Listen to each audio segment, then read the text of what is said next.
Merci de votre fidélité au programme de Gangan TV. Un plaisir pour moi de vous retrouver dans cet autre numéro de Café Débat. Vous le savez, l'émission qui donne la parole à ceux qui veulent l'apprendre. Le sujet du jour, c'est effectivement cette question de changement, oui ou non, de constitution. Une question qui divise de jour en jour et sur le terrain, vous l'avez compris désormais, nous constatons des situations d'accrochage entre les anti et les pros, ou sinon entre les anti et les forces de sécurité.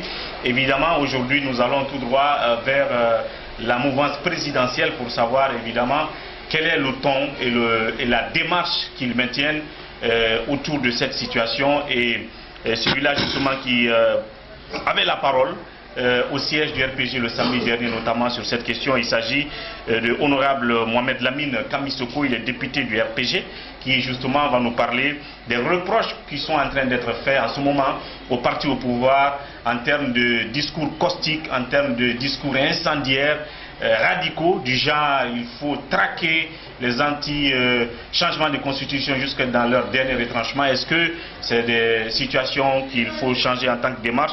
En tout cas, la question, on la posera à notre invité, Honorable Kamisoko. Merci de nous recevoir ici.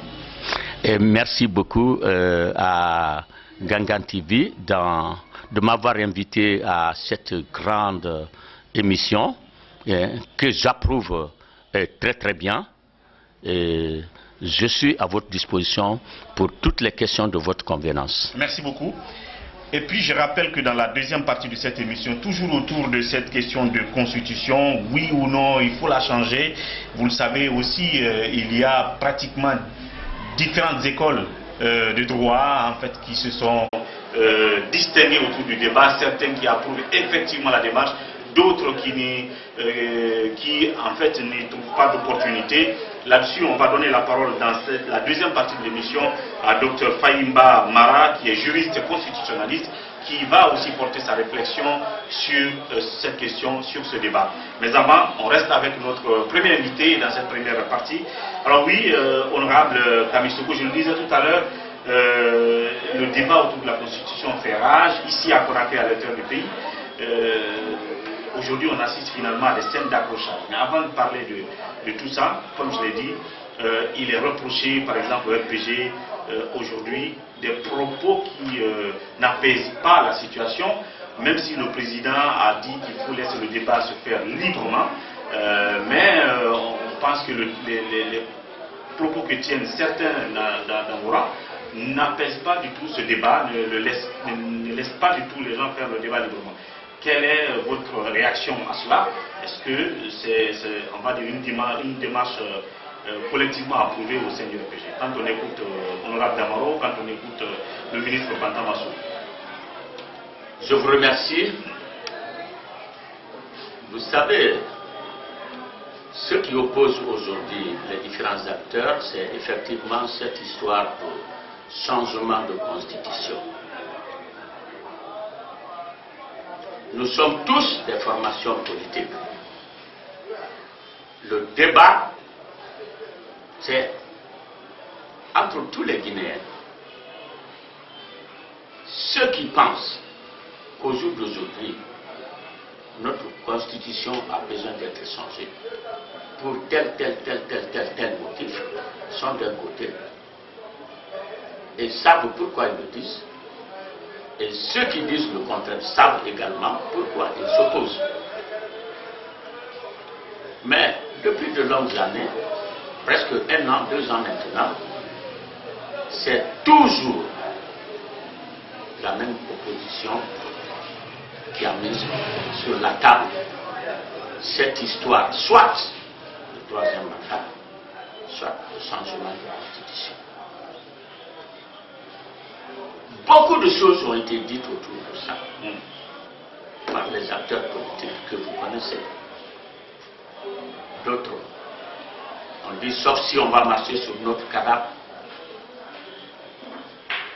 Et à travers ce qui se passe dans le monde entier, plus particulièrement en Afrique ici, quand l'armée algérienne a débarqué Bouteflika du pouvoir, et quand l'armée soudanaise, dirigée par un chef de rébellion, est rentrée triomphalement au Soudan et renverser un gouvernement en place.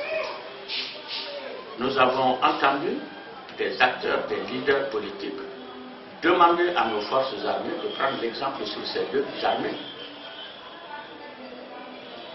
Et ça, c'est au vu et au su de tout le monde. Vous voulez dire que l'opposition guinéenne a appelé l'armée à renverser le régime? Qu'est-ce que ça veut dire? Le régime la question que je dis, c'est pas compliqué. Quand vous dites de prendre l'exemple sur des armées qui ont illégalement investi le pouvoir à travers des épreuves de force, qui sont prohibées par toutes les constitutions, toutes les lois, quand vous dites un leader qui compte diriger la République de Guinée, qui dit à notre force armée de prendre l'exemple. Quel est le leader? Mais vous le savez, mon frère, c'est-à-dire tout ce qui se passe du matin au soir, vous êtes au courant de ça. Qui l'a dit clairement? Et vous le savez. Vous l'avez entendu? S'il vous plaît. Quel leader a dit? Vous le savez en plus que moi. Vous êtes des journalistes, vous savez ce qui se passe. Moi, de la manière que j'ai entendu, c'est de la même manière que vous tous vous avez entendu. Mais ce qui est dommage, c'est qu'ils ont dit vouloir dire à l'armée. Vous ne pouvez pas interpréter. Non, je dis ce qu'eux ils ont dit vouloir dire. Non, vous ne pouvez même pas aller sur cette marche-là. Non, leur opinion est leur opinion, c'est pas à vous. Non, laissez-moi rappeler cela. Qu'ils disent à l'armée d'être républicaine. Qu'ils ne doivent pas... Et de prendre l'exemple. Ils n'ont pas dit d'être républicains. Ils ont dit de prendre l'exemple sur ces armées-là. Ça veut dire quoi? Qu'est-ce que ça veut dire? Je termine. Qu'ils ont dit de ne pas appliquer... Non, s'il vous plaît. Ils ont dit de prendre l'exemple sur ces armées. D'accord.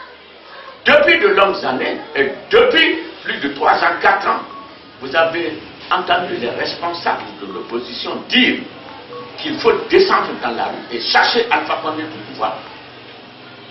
Des déclarations fracassantes comme ça ont été dites permanemment par l'opposition. Vous le savez plus que moi. Nous nous sommes retenus. Nous avons fait don de sacrifice sur nous-mêmes pour résister à toutes ces déclarations antérieures, pour dire que peut-être à la longue, les gens prendront conscience et se retiendront alors sur des avancées de ce genre. C'est comme ça que nous avons pensé. Au fil du temps, les gens prendront conscience et arrêteront. Mais il n'y a pas que ça.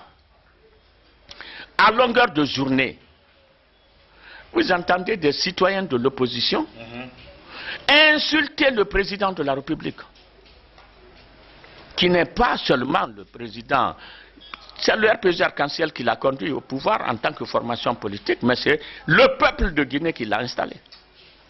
Donc on l'insulte à longueur de journée. Insulter un président de la République est une chose grave, et sur le plan de la religion, et sur le plan politique, parce que l'extérieur qui nous observe peut dire que moi, je ne peux pas venir dans un pays où on n'a même pas de respect et de considération pour le premier magistrat de la nation. Alors, est-ce que c'est ce qui vous amène aujourd'hui à radicaliser? Alors, maintenant, l'épreuve est venue. Nous parlons de constitution. Nous voulons changer notre constitution. D'autres disent, nous ne voulons pas que la constitution change. Quand on sait que le président de la République, dans ses attributions constitutionnelles, a bel et bien la compétence de présenter au peuple une nouvelle constitution en passant par un référendum. Quitte au peuple maintenant de dire au président de la République, à partir du référendum, non, nous ne voulons pas le changement de constitution. En ce moment, ceux qui s'opposent à cette histoire de constitution peuvent demander à leurs militants, allons au référendum, préparez-vous, votez non à cette proposition de référendum. C'est pas compliqué. C'est comme ça qu'on a eu notre indépendance. Quand la France nous a promis la coopération avec la France, ou alors notre indépendance. Ça, c'est vraiment la position du RPG. Maintenant, s'il vous plaît, alors, maintenant que cette opportunité-là est là, au lieu de mettre les gens dans la rue, afin que nos propres frères, nos propres sœurs, nos enfants se poignardent et qu'on continue à perdre des vies humaines inutilement, pourquoi ne pas éduquer, former les gens à aller au référendum? Bien, alors oui. Donc la question aujourd'hui, c'est quoi? C'est qu'aujourd'hui, le débat s'est imposé, il est posé. Comme vous l'avez dit, le pouvoir, le gouvernement et les RPJ sont tous d'accord que le président doit nous amener vers cette nouvelle constitution. Voilà. Et les autres disent qu'on ne veut pas. Voilà. Et le président, à un moment donné, a pris la parole sans dire clairement, je veux moi-même qu'on aille vers une constitution. Il dit, j'écoute le peuple. Et le débat doit se faire librement. Le président l'a dit au micro de nos confrères sénégalais ici. Maintenant, ce qu'on constate sur le terrain, c'est que le débat ne semble pas libre.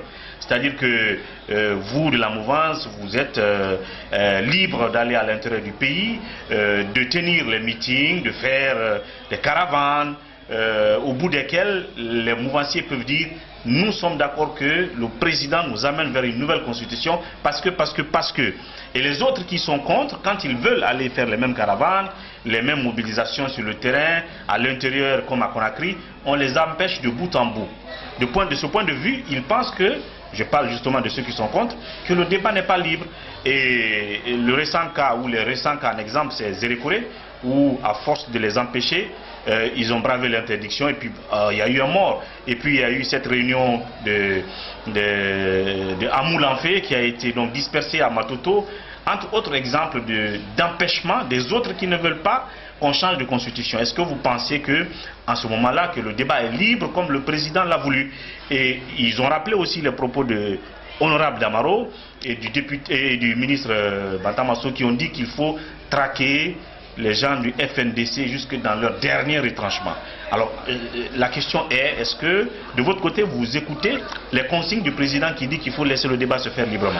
Je vous remercie. Puisqu'il est question de parler de FNDC et puis de tout ce processus-là, moi d'abord, je donne ma position par rapport au FNDC.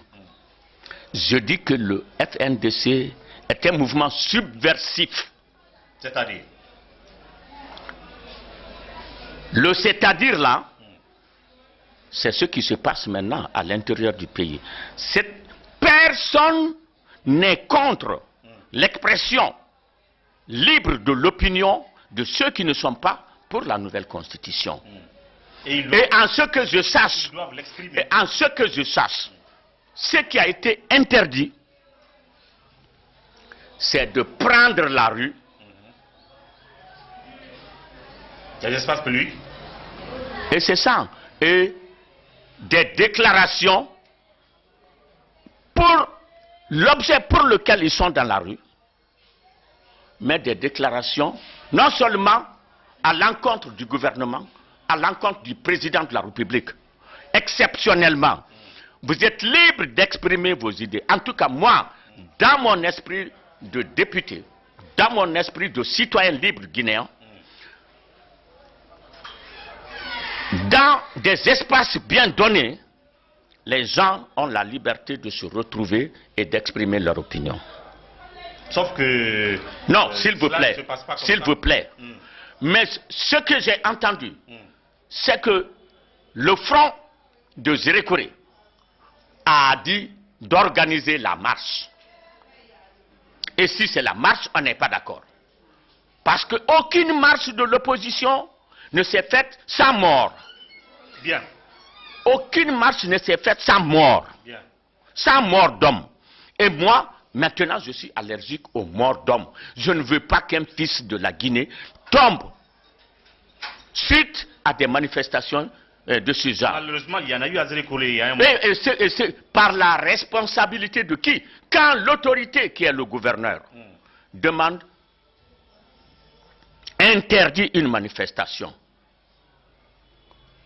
on doit venir discuter avec l'autorité et donner les fonds et les formes et ensuite discuter jusqu'à ce qu'on tombe d'accord sur un terrain d'entente. Mais on ne peut pas venir braver l'autorité pour dire que vous veillez ou pas, nous allons marcher. Voilà. J'ai dit que contrairement à ce que vous pensez, les activités, le front a fait plusieurs réunions, plusieurs débats, plusieurs regroupements par-ci, par-là, par endroits. Ça n'a pas été dispersé. Qu'est-ce qui a été dispersé? Non, c'est les marches. C'est les marches. C'est les marches. Non, s'il vous plaît. Mais même le cas de Cancan, le cas de Dubreka, les gens ont décidé de descendre dans la rue. Et c'est là où moi je suis. D'abord, le front n'est pas autorisé. Il est illégal. Bien. Alors il y a eu aussi Matoto. Cette fois-ci, c'était pas dans la rue, c'était pas une marche. Ils étaient dans un siège et les policiers sont venus les disperser alors qu'ils étaient réunis aussi pour parler de cette constitution. Qu'est-ce que vous dites? Maintenant, à ce niveau-là, vous pouvez demander au ministre de l'Intérieur et de la Sécurité. Monsieur le ministre de l'Intérieur et de la Sécurité, nous n'avons pas pris les rues. Nous n'avons pas occupé les trucs. Nous ne faisons que parler de cette constitution. Mais parler de cette constitution ne signifie pas non plus venir proférer des insolences à l'endroit du chef de l'État aussi. Vous êtes libre, même dans votre chambre, de le faire, mais vous n'insulterez pas le chef de l'État. Je suis contre tout individu, tout citoyen qui insulterait le premier magistrat de la nation. Si je suis détenteur des forces, je réagirai violemment contre toute personne qui insulte. Je suis d'accord qu'on critique le président de la République pour qu'il puisse se perfectionner. Je suis d'accord pour ça. Je suis d'accord qu'on mette à la face les fautes ou les erreurs du président de la République. Je suis d'accord avec ça. Mais je ne suis pas d'accord qu'on insulte le président de la République. Insulter le président de la République, c'est insulter toute la nation, donc, par ricochet. Quand on incarne le pouvoir, on ne doit incarner le pouvoir ne signifie pas... Mais Alpha Condé est le seul président. Non, je dis... Pourquoi le peuple ne se lève pas aux États-Unis pour insulter Trump? Bien, je dis... Pourquoi le peuple ne se lève pas en France pour insulter Macron? C'est parce qu'il est président qu'on doit l'insulter? On sait ce qui se passe dans ces pays. Je parle de Matoto. Quand vous dites qu'ils étaient regroupés, peut-être qu'ils ont... C'est ce que je dis. Alors, mais les autorités politiques maintenant peuvent demander... Non, c'est ce que je dis. Ils peuvent demander à son Excellence, Monsieur le ministre de l'Intérieur et de la Sécurité, mais Monsieur le ministre, nous ne sommes pas dehors. Nous sommes dans une cour et nous nous exprimons. Pourquoi vous venez nous gazer quand nous sommes dans une cour? Qu'est-ce que vous dites de ça? Alors, parce que pour moi, je ne serai pas d'accord. Le président de la République a dit de laisser le débat libre.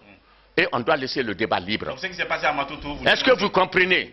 Est-ce que vous comprenez très bien ce que je veux dire? Ça veut dire que ceux qui ont manifesté là, à l'intérieur d'une cour, s'il n'y a pas eu de violation, d'agression verbale à l'encontre du président de la République qui est formellement interdite, ils sont dans les droits de demander des explications au président. Des propos comme ça déplacés à l'endroit du président, étant donné que les médias étaient là, le procureur, n'est-ce pas? Le média, non. Le procureur est libre d'interpeller ces gens, n'est-ce pas? Mais que les militaires viennent les disperser. Est-ce que vous pensez que ça, c'était... Les militaires, les policiers, bon, c'est vous qui le dites. Moi, je n'étais pas présent sur les lieux. Je dis tout simplement que les organisateurs sont en droit de demander des explications au ministre de l'Intérieur et de la Sécurité. Si tel est le cas, ils sont dans une cour. Ils ne sont pas dans la rue. Ils sont dans une cour. Ils expriment librement leur opinion dans les règles de l'art. Ils n'ont pas le droit d'être inquiétés. Et puis, je suis d'accord avec ça. Ils n'ont pas le droit d'être inquiétés. Alors, ils n'ont pas le droit d'être inquiétés. Mais si, en tenant ça aussi, on profère des injures à l'endroit du chef de l'État, on prononce des mots qui mettent en branle le peuple de Guinée, je ne serai pas d'accord. Alors, est-ce que c'est une bonne image pour le pouvoir? Mais c'est ce qu'ils sont en train. Je n'ai pas terminé ma question. Voilà. Est-ce que c'est une bonne image pour le pouvoir qu'on donne l'image que vous êtes dans l'élan d'interdire à tout bout de champ, de restreindre toutes les libertés, c'est-à-dire que ceux qui ont un ton qui est contraire à votre démarche, il faut... Parce que trop, c'est trop. Je termine, hein, il faut les interdire. On a écouté le ministre de l'administration du territoire qui veut retirer certains agréments de certaines structures de la société civile parce qu'il s'invite sur ce terrain-là. Bon, on prend l'exemple aujourd'hui de l'époque où le président Fakonde était opposant. Il a voulu organiser cette grande conférence internationale avec pour thème l'alternance nécessaire, je crois. Il a invité des personnalités du monde socialistes qui ont été retournées ici à l'aéroport. On prend cet exemple pour dire que c'est lui qui a vécu ce genre Et nous avons été reprimés. Non, j'étais acteur. Nous avons été reprimés. et de la manière la plus féroce, vous le savez. On a retourné tous les invités d'ailleurs. Non seulement les invités ont été retournés, le colloque ne s'est pas tenu, mais des arrestations massives avec des tortures à l'appui. Mais ici, on a interdit, on n'a pas torturé personne, on n'a pas frappé personne. Oui, mais alors, l'interdiction, c'est ce que je dis. Vous ne pouvez pas faire des comparaisons parce que maintenant là, aucun leader n'a pour le moment fait la prison. Aucun leader n'a jamais fait la prison. Le professeur a dit qu'il n'a pas de prison, il n'a pas de prison ouverte pour les leaders des partis politiques, même des leaders qui outrepassent les limites de leurs compétences. Alors, je dis une fois encore, pour terminer sur cette question de débat, aujourd'hui, est-ce que vous avez l'impression que tout le monde, tel que les adeptes du pouvoir, ont le droit, la possibilité d'aller sur le terrain, de convaincre les gens pour qu'ils disent oui à la nouvelle constitution, que les autres ont cette liberté? Est-ce qu'il n'y a pas de deux poids deux mesures? Oui ou non? Il n'y a pas de deux fois, tout dépend de la manière dont le processus se déroule. Bien. Tout dépend de la manière. Je suis d'accord qu'on laisse libre les gens de s'exprimer. Ça y va de notre crédibilité. Je suis d'accord. Les programmes d'information, de sensibilisation sur le oui pour la Constitution et sur le non de la Constitution doit être libre, comme le président de la République a dit. Mais conformément alors à la bonne conduite. Conformément à la bonne conduite. Je veux dire, vous avez pris l'exemple de Matoto ici. J'ai dit que les organisateurs peuvent saisir le ministre de l'Intérieur et de la Sécurité pour dire, mais monsieur le ministre de la Sécurité, nous n'avons pas fait d'écart, nous n'avons pas fait de trucs. Pourquoi venir nous empêcher de tenir notre... dans une cour? Alors, ça, je suis d'accord avec vous. J'ai dit aussi que vous étiez au siège du RPG le samedi passé. Et vous avez parlé de l'implication des médias dans ce débat et jusqu'à parler de l'élimination de, comment on va dire, de la dépénalisation du délit de presse. Pour quelles raisons? Est-ce que vous pensez que ça a quelque chose à voir avec ce débat? Et puis pour terminer, une fois encore, qu'est-ce que vous dites des propos de vos collègues du pouvoir qui aujourd'hui est très mal vu dans l'opposition, c'est-à-dire qui ont dit qu'il faut traquer les gens du FNDC, les anti, jusque dans leur dernier retranchement? Premièrement, en ce qui concerne la presse, honnêtement, consciencieusement, la presque totalité de la presse guinéenne, privée, vous ouvrez vos émissions sur le nom du professeur Alpha Condé et son gouvernement, et vous terminez vos émissions sur le nom du professeur Alpha Condé et de son gouvernement. C'est pas normal, selon vous? Je ne sais pas. Si vous n'avez pas d'autre chose à dire au peuple de Guinée, sinon que le professeur Alpha Condé. Peut-être qu'au moment où s'il vous plaît. Au moment où vous ouvrez votre radio, c'est non, s'il vous plaît. S'il vous plaît, je n'ai pas dit toute la presse. J'ai dit presque les 2 tiers de la presse privée guinéenne. En conséquence, c'est comme ça, s'il vous plaît. Deuxièmement, vous n'avez pas d'égard, de respect et de considération pour le citoyen, pour les présidents des institutions, pour les institutions, pour le président de la République. On manque du respect dans les propos à tout le monde. Ça c'est permis à un journaliste. D'abord, le prototype d'un journaliste, c'est un homme éduqué, formé, un homme courtois, discipliné, qui a la compétence et tout. En conséquence, c'est pour cela que vous voulez que... Alors, mais, deuxièmement, en Côte d'Ivoire, puisque vous aimez prendre l'exemple sur les autres, en France, la presse, le délit de presse n'existe pas. Aux États-Unis, ça n'existe pas. Parle de la Guinée, non, s'il vous plaît, non. Puisque souvent, quand on parle, vous prenez l'exemple sur le monde extérieur. Oui. Mais, oui, maintenant je vais prendre l'exemple aussi sur le monde extérieur. Est-ce qu'il n'y a pas de délit de presse aux États-Unis? Notre démocratie est calquée sur celle de la France. Nous venons de voir ce qui s'est passé avec l'histoire des Gilets jaunes, ou de ceci, cela. Qu'est-ce qui s'est passé sur les acteurs des Gilets jaunes à la date d'aujourd'hui? Sur les journalistes, sur tout le monde. Qu'est-ce qui s'est passé? Tout le monde connaît. Donc lorsqu'un journaliste travaille correctement, nous n'avons pas, s'il vous plaît, lorsqu'un journaliste travaille correctement, nous sommes les premiers à courir vers eux afin qu'ils viennent nous donner des... Pourquoi vous avez demandé qu'on annule la dépénalisation du délit de presse? Parce que vous n'êtes pas des supra-guinéens. Le président guinéen s'est battu pour ça. Oui, il s'est battu, mais il n'a pas dit d'enlever les délits de presse. Il n'a pas dit d'enlever les délits de... Vous voulez qu'on vous laisse, qu'on vous permette de déborder à chaque occasion, à tout moment. Vous, en ce moment, vous portez atteinte à la liberté des citoyens. Bien. Donc vous pensez que les médias... Il faut remettre le délit de presse.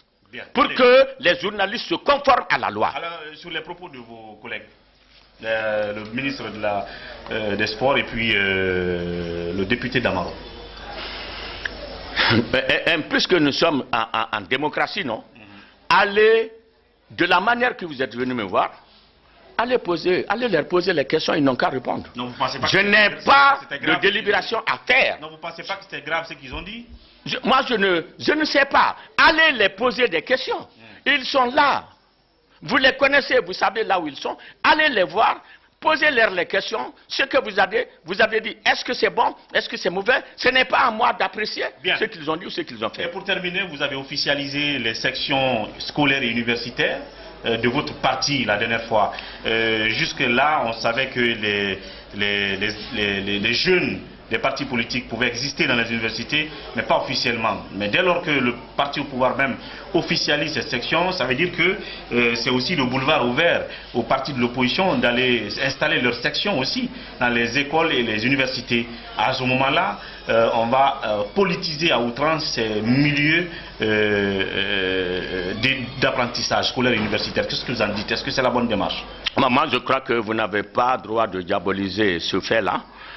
Il y a un problème interne quand même, je ne voulais pas toucher, c'est que chez nous, il n'y a qu'une seule section scolaire universitaire, une seule coordination des sections scolaires universitaires. Il n'y a que ça, il n'y a pas deux, il n'y a pas trois, il n'y a qu'une seule section scolaire universitaire. Mais nous sommes arrivés à une phase où le RPG, chacun veut s'exprimer, chacun veut se faire entendre. Il y a des groupes rivaux qui se créent, tous dans l'intérêt du RPG, tous veulent contribuer à l'épanouissement du RPG à leur manière. Donc, tel groupe est venu aujourd'hui, demain c'est tel autre groupe qui vient. C'est à nous, les cadres du parti, les responsables du parti, d'harmoniser toutes les idées, les mettre ensemble, et pour que maintenant, les sections scolaires, ce n'est pas maintenant que c'est commencé, je vous apprends, les sections scolaires, s'il vous plaît, nous avons toujours travaillé, le RPG a toujours travaillé depuis 1990, jusque maintenant nous sommes la première promotion des sections scolaires universitaires du RPG. C'est propre au RPG, c'est nous qui avons créé. Si un autre parti pense qu'il peut le faire, il n'a qu'à le faire. Nous avons créé, personne, il n'y a pas eu de débordement, il n'y a pas eu d'histoire, personne ne sait. Si maintenant les mauvaises volontés veulent s'immiscer dedans, alors pour donner une nouvelle couleur à cette activité, tant mieux, le peuple appréciera, mais nous l'avons fait. Bien. Merci, honorable. Je vous remercie très sincèrement. Merci. Voilà, comme je l'ai dit tout de suite, on se retrouvera ailleurs et dans la deuxième partie de cette émission avec le deuxième invité, Dr Fayimba Mara, toujours pour parler de Constitution. Et nous voici dans cette deuxième partie de Café Débat, comme je l'ai annoncé tout à l'heure, avec le deuxième invité de cette émission. Il s'agit de Dr Fayimba Mara. Il est juriste constitutionnaliste et doctorant à l'université Cheikh Anta Diop de Dakar. C'est donc un habitué de la chose de droit. Et puisque vous le savez, le débat aujourd'hui qui consacre l'attention, c'est bien ce débat autour de la Constitution. Faut-il la changer, oui ou non? Le moment s'y prête-t-il? Le contexte? Quelles sont les modalités qu'il faut respecter pour donc procéder à un changement de constitution, s'il y en a? Et comme vous le savez, nous sommes justement dans un autre décor, hors de nos studios, vous le sentez justement dans l'ambiance autour de nous, et nous sommes donc reçus par Dr Fayimba Mara. Docteur, bienvenue dans cette émission Café Débat.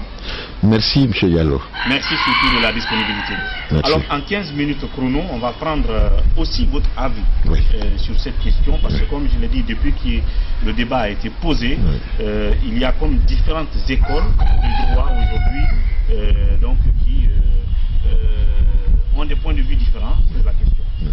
Aujourd'hui, le pouvoir en place voudrait qu'on change de constitution, alors que d'autres disent qu'il ne faut pas changer, et chacun a ses arguments. l'aggravance dans cette situation. Ce qui fait qu'aujourd'hui, on est un peu dans la confusion pour ceux qui ne s'y connaissent pas en matière de droit, les profanes, les citoyens, tout simplement. Alors vous, quelle est votre perception du débat aujourd'hui après on parlerait de est-ce qu'il faut changer ou pas la Constitution? Bon, c'est vrai que cette question, c'est vrai, elle est pertinente, elle revient sur toutes les lèvres actuellement. C'est vrai que aujourd'hui, juristes que nous sommes très activés par vous les médias et même d'autres, si vous voulez, d'autres couches de la société civile qui ne cessent pas de nous consulter sur cette préoccupation nationale, précisément. Donc aujourd'hui, poser la question de savoir est-ce qu'il est nécessaire d'aller vers une révision constitutionnelle ou aller vers l'élaboration d'une nouvelle constitution, ça dépend. Vous savez, aujourd'hui, la question est posée par les décideurs. À un moment donné, la rumeur courait qu'il fallait partir vers la révision. Vers la révision. Dans un premier temps, de révision. Maintenant, mais juridiquement, avec tous les obstacles qui pouvaient se dresser sur le chemin du processus, naturellement, c'est qu'on avait très peu de chances d'aboutir avec un processus de révision constitutionnelle à cause du verrou que vous connaissez naturellement. C'est que c'était pas tellement facile, c'était pas tellement aisé pour les décideurs de faire aboutir le processus s'il s'agissait précisément d'une révision constitutionnelle. Donc avec l'évolution, la tendance a changé. Est-ce qu'il faut aller vers une révision ou l'élaboration d'une nouvelle constitution? À date, nous sommes dans la logique de l'élaboration d'une nouvelle constitution.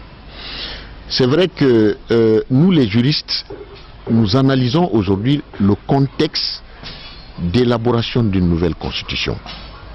Nous sommes dans quel contexte? Est-ce que c'est le contexte d'un changement démocratique? Ça, la question est bel et bien posée. Il se trouve que nous ne sommes pas dans le contexte d'un changement démocratique.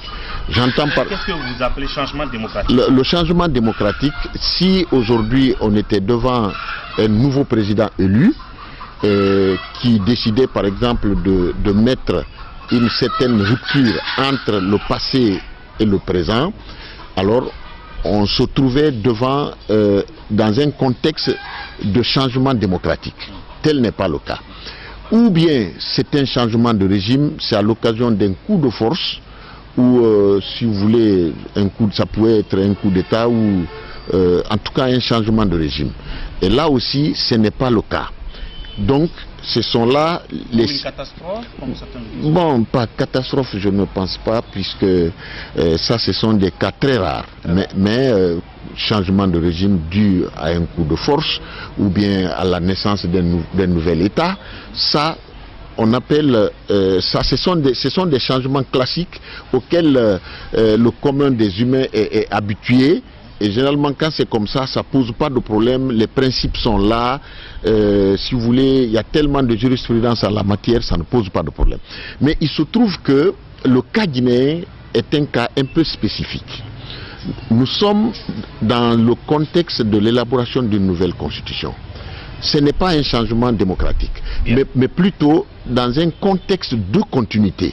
Alors la question qu'on peut se poser aujourd'hui, est-ce que on a mis la forme? Et ça, c'est très important. Dans le contexte que nous vivons aujourd'hui, je crois que c'est fondamental qu'on parle de forme.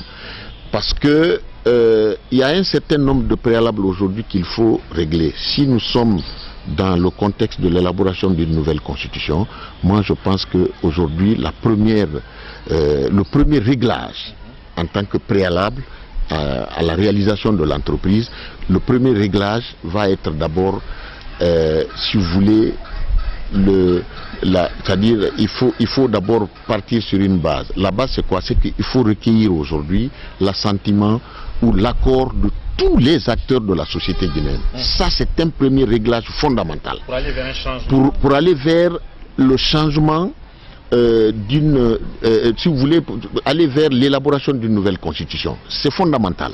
si nous voulons vraiment un processus apaisé et dans l'intérêt du peuple de Guinée, c'est que le contexte étant, il faut avoir l'accord de tous les acteurs de la société guinéenne. Ça, c'est un premier réglage.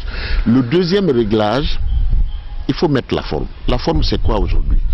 Il y a tellement d'agitation sur le terrain aujourd'hui, quand on voit par-ci, par-là, les mouvements de défense, les mouvements contre. Mais on peut se poser la question de savoir, mais on défend quoi? Et on s'oppose à quoi? On conteste quoi? Puisque, objectivement, à date, personne ne peut vous dire quel est le type de réforme que le président de la République ambitionne pour la Guinée, ou le type de réforme que ce gouvernement ou ce régime ambitionne pour la Guinée. Personne ne connaît. Personne ne connaît quelles sont les grandes lignes, quel est le contenu de cette réforme qu'il ambitionne.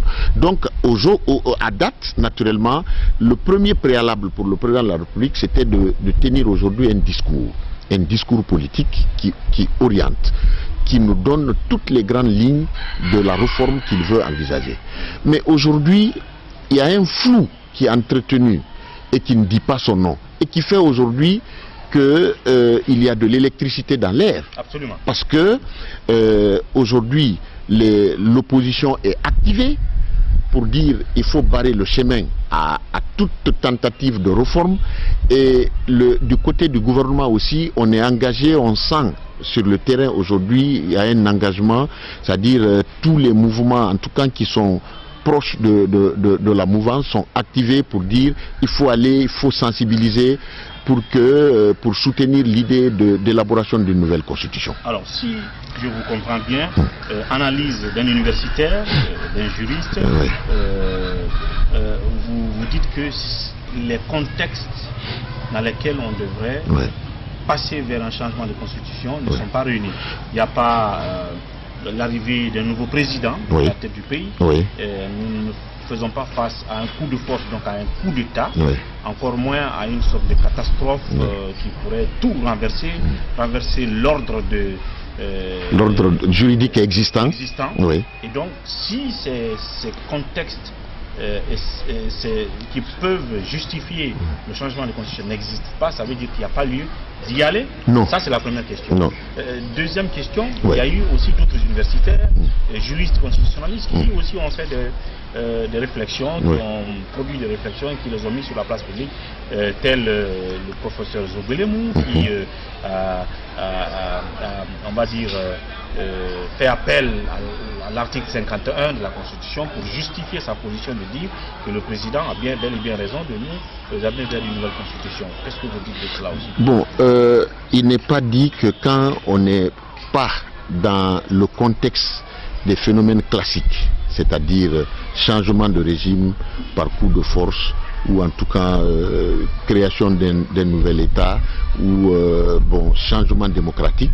Ça, ce sont si vous voulez, des processus classiques que nous connaissons. Maintenant, nous sommes dans un processus aujourd'hui qui est aussi possible, c'est-à-dire le président de la République étant la clé de voûte de toutes les institutions républicaines, autour de laquelle tout le jeu démocratique et politique se déroule dans un régime politique comme le nôtre, c'est-à-dire nous sommes dans un régime présidentialiste. Naturellement, le président de la République peut avoir des préoccupations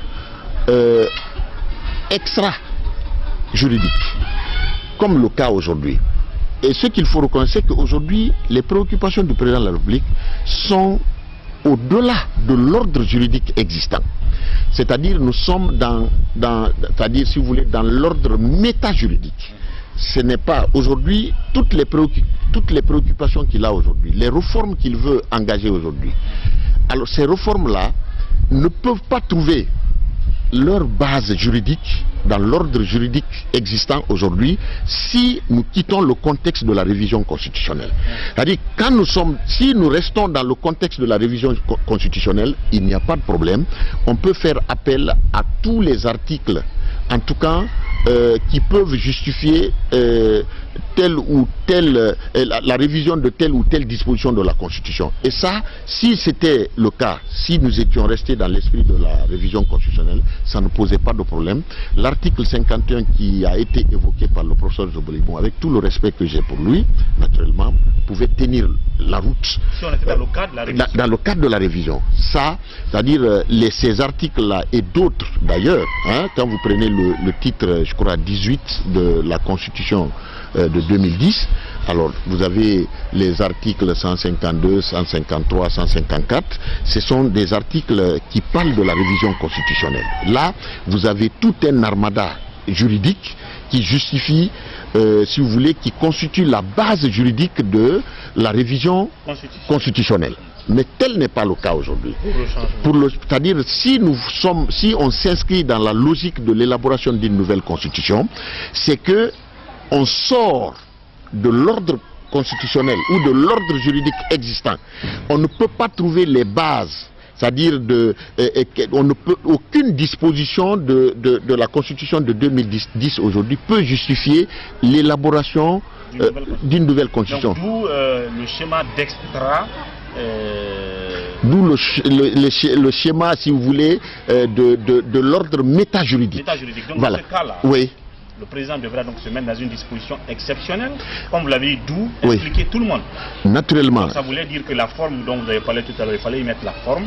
On aurait dû donc instaurer un cadre intellectuel, mais inclusif. Avant de parvenir à ce cas, vous savez, il faut que la Guinée notre pays ne doit pas être, c'est-à-dire une planète sur Terre.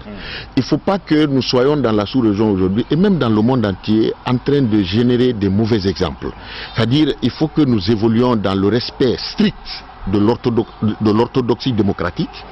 Et pour le prestige de notre démocratie, on doit sortir une jurisprudence, c'est-à-dire à l'universel, et qui peut servir d'autres pays de la sous-région, qu'on dise, en Guinée, quand le problème s'est posé, on est parti fouiller dans l'ordre constitutionnel traditionnel, dans la jurisprudence universelle, comme on l'a connu en France, comme on l'a connu au Sénégal, et dans d'autres pays qui ont connu ce genre de transition, alors que, aujourd'hui, parce que le problème c'est quoi? Aucune constitution au monde ne peut porter les germes de sa propre destruction ou de sa propre mort. C'est pas possible. C'est-à-dire, prendre par exemple aujourd'hui l'article 51 pour dire qu'on va justifier l'élaboration, on va justifier l'élaboration d'une nouvelle constitution en se reposant sur de la constitution actuelle. C'est comme si cette constitution a prévu sa propre mort. Or, universellement, dans le monde entier, aucune constitution ne répond à ce critère-là. Excepté, il y a une seule constitution qui fait exception à la règle, c'est la constitution suisse au monde. Et ça, je vous dis, je précise, et je défie quiconque. Personne ne peut trouver à redire. En tout cas, si vraiment il y a un juriste encore qui peut m'apporter la preuve contraire, je suis prêt à l'affronter sur votre plateau, que ce soit votre plateau ou d'autres plateaux, mais dans le monde entier, il y a une seule constitution au monde qui fait exception à la règle, c'est la constitution suisse. Mais à part cette constitution, toutes les autres constitutions du monde, aucune constitution ne recèle et ne peut, c'est-à-dire accepter de comporter les germes ou une disposition qui définit sa propre mort. C'est pratiquement impossible. Donc aujourd'hui, le président de la République, naturellement, est obligé, pour le respect de l'orthodoxie démocratique, pour le respect du prestige de notre démocratie, de mettre la forme. Justement, cette forme dont je parlais tout à l'heure, comment est-ce qu'elle doit être? C'est ce que je disais, est-ce qu'il aurait dû, puisqu'il y tient, et que c'est une exception. Tout à fait. Comme je l'ai dit, on devait, au lieu d'aller mobiliser des cultivateurs, des paysans, des vendeuses de poissons à l'intérieur du pays pour qu'elles parlent de constitution, alors qu'ils n'en savent rien, on aurait dû peut-être constituer un cadre, comme je l'ai dit, intellectuel, inclusif.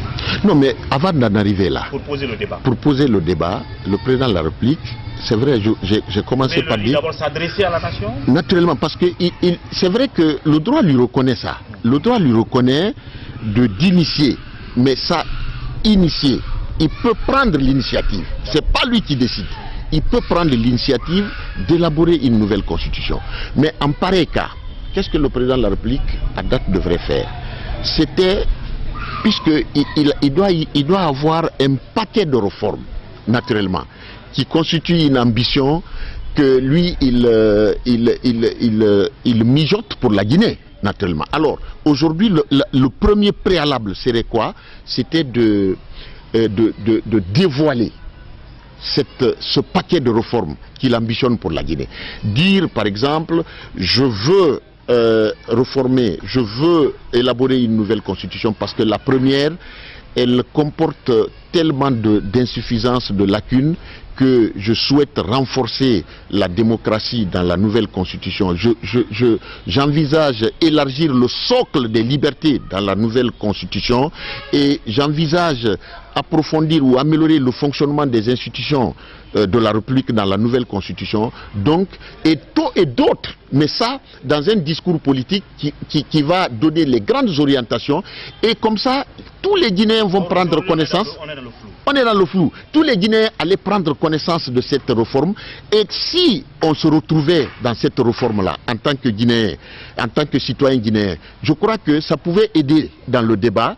Peut-être le président de la République allait jouer sur les rapports de force pour dire, voilà, puisque j'envisage une réforme, si la majorité des Guinéens trouve que cette réforme-là, c'est même pas l'opportunité d'abord, que c'est salutaire pour le peuple de Guinée, ça peut nous sortir de la pauvreté, ça peut ouvrir des perspectives démocratiques, de développement pour le pays. Peut-être qu'on va l'accompagner. Mais si tel n'est pas le cas aussi, il y a d'autres tendances qui vont naître pour s'opposer et pour dire non, ce n'est pas opportun pour les Guinéens, et puis ça n'ouvre même pas d'espoir pour les Guinéens, donc il ne faut pas le faire. Et ça pouvait animer de façon civilisée le débat. Mais aujourd'hui, c'est comme si on est en train de jouer entre aveugles. Absolument. Aveugle, parce qu'on ne sait pas qu'est-ce qu'on va défendre, on ne sait pas qu'est-ce qu'on va contester, comme vous l'avez dit tout à l'heure. Donc aujourd'hui, la première des choses, c'est d'abord dévoiler. On va savoir qu'est-ce qu'il ambitionne pour la Guinée. Et sur la base de ça, tous les Guinéens vont essayer d'examiner et voir vraiment s'il faut l'accompagner ou pas.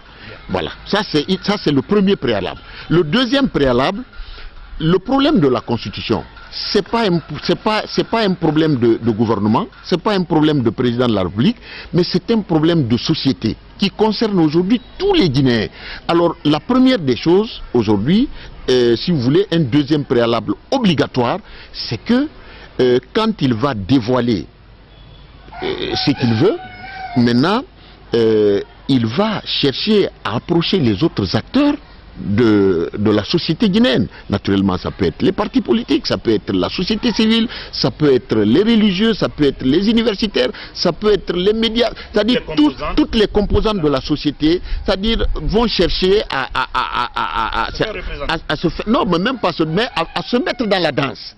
Et maintenant, à partir des réactions, naturellement, le président de la République peut jouer sur les tendances, donc les rapports de force, pour voir est-ce que c'est opportun, est-ce que c'est pas opportun. Je pense que ça, c'est un préalable aujourd'hui qui devrait être réglé, et ça allait aider beaucoup pour civiliser un peu le climat, et puis là aujourd'hui, parce que la nature du débat, ça fait peur. Absolument. Voilà. Parce que ça fait peur, parce qu'aujourd'hui nous sommes désormais pas seulement dans la confrontation des idées, mais nous sommes dans les confrontations physiques aujourd'hui. Et malheureusement, il y a eu finalement un mort, et les restrictions de liberté accompagnent ça désormais. Les propos incendiaires viennent ici et là, ce qui est malheureux. Donc la forme qu'on devait donner à ce débat n'a pas été faite dès le début, ce qui est dommage. Alors, en tout cas, merci docteur de nous avoir donné votre avis sur ce sujet. Peut-être en 30 secondes, si vous deviez vous adresser au président de la République. J'insiste là-dessus en 30 secondes pour... voilà, je crois que c'est-à-dire je profite de cette occasion, étant sur votre plateau, pour dire, pas seulement au président de la République, mais à tous les décideurs, d'accepter, parce que tout ce qu'on ambitionne aujourd'hui, c'est pour l'intérêt du peuple de Guinée. Alors, si effectivement, c'est l'ambition qui anime ce gouvernement, c'est l'ambition là qui anime les décideurs aujourd'hui, c'est d'accepter de mettre la forme. Ce n'est pas aujourd'hui le fait qu'ils ambitionnent des réformes pour la Guinée qui est contestée, mais c'est la forme qui est utilisée qui fait que aujourd'hui il n'y a pas de compréhension, on ne sait pas pourquoi on se bat ou qu'est-ce qu'on conteste. Aujourd'hui ils n'ont qu'à si vous voulez, mettre la forme pour civiliser un peu le débat.